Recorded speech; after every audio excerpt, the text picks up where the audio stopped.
Mr. Toastmaster, fellow Toastmaster, distinguished guests, I have two doctors, my left leg and my right. This quote by British historian G.M. Trevelyan sums up the primary reason I took up hiking. You see, 4 years ago, I weighed 420 pounds. At more than twice my normal body weight, I was morbidly obese. My body mass index, or BMI, common measure used to determine medical risk due to obesity, was 56. To put this into perspective, according to the National Heart, Lung, and Blood Institute, 30 is the low end of class 1 obesity. At 56 BMI, I was class 3. I was considered pre-diabetic. I had breathing and circulatory problems. Cellulitis, a bacterial skin infection common among the super obese, was forming at my ankles and traveling up my legs. On top of this, I was suffering from depression and felt hopeless to overcome a terrible addiction to sugary and fatty foods. But this story has a happy ending. And today I'd like to tell you a bit of my own story of recovery and share with you how, by putting my two legs to work as my doctors, I may have quite literally saved my own life. After I lost my social services job to budget cuts in 2008, I was unable to get private health insurance because I was considered too high a risk.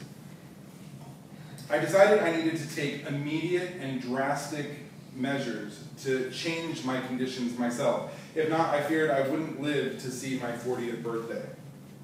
My fears were not unfounded. According to the National Institutes of Health, I was at substantial risk for a slew of obesity-related diseases. Based on all evidence, I needed to take immediate control of my eating habits and begin getting regular exercise if I wanted to stay alive. Not knowing where to start, I did some basic research. I came across a document called the 2008 Physical Activity Guidelines for Americans, put forth by the U.S. Department of Health and Human Services. According to the report, I found that aerobic activity is key to weight loss and also for the prevention of weight gain.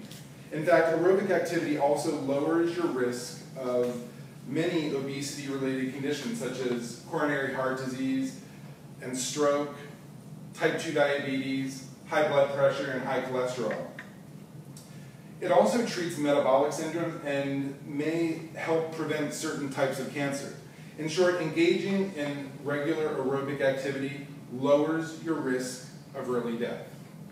That's exactly what I was looking for, and the evidence is pretty hard to ignore. Upon further research, I learned that walking is the primary form of aerobic exercise recommended for people struggling with obesity. So what did I do? I started walking. Let me tell you, it was work moving that super obese body, and I found the work boring, tedious even. Fortunately though, I experienced an immediate drop in weight as I began eating right and getting regular exercise. And this I did not find boring at all. I stuck with the walking, and as my health improved, I began seeking out longer and more difficult routes.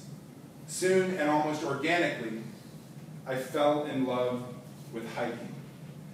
While walking can be done anywhere, even on a treadmill, hiking involves getting out into nature, climbing hills, and experiencing views.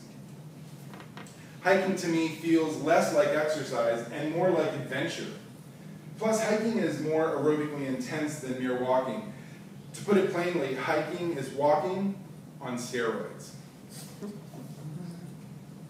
It turns out, in fact, that hiking is more than great aerobic activity. Hiking has anaerobic and psychospiritual benefits as well. As my research led me out into the trails, I would find that hiking brings muscles to the point of exhaustion and builds them back up stronger. This is anaerobic exercise, and anaerobic exercise makes the whole body stronger. It even improves bone density. According to fitness promotion website livestrong.com, hiking is an excellent workout for the lower body and core. And if you wear a pack, it will also improve your strength in your upper body and shoulders as well over time. I've been hiking regularly for more than a year now.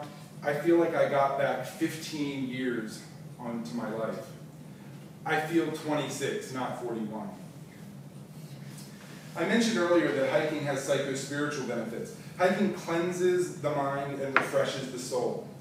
Increased physical activity such as hiking reduces depression and improves cognitive function. And according to the U.S. Department of Health and Human Services, hiking may even improve the quality of your sleep. It may be as simple as the chemical reaction of endorphins being released into your bloodstream while doing physical exercise that causes a sense of well-being while hiking, but it is also something outside the body too that sparks an inner peace while out on the trail.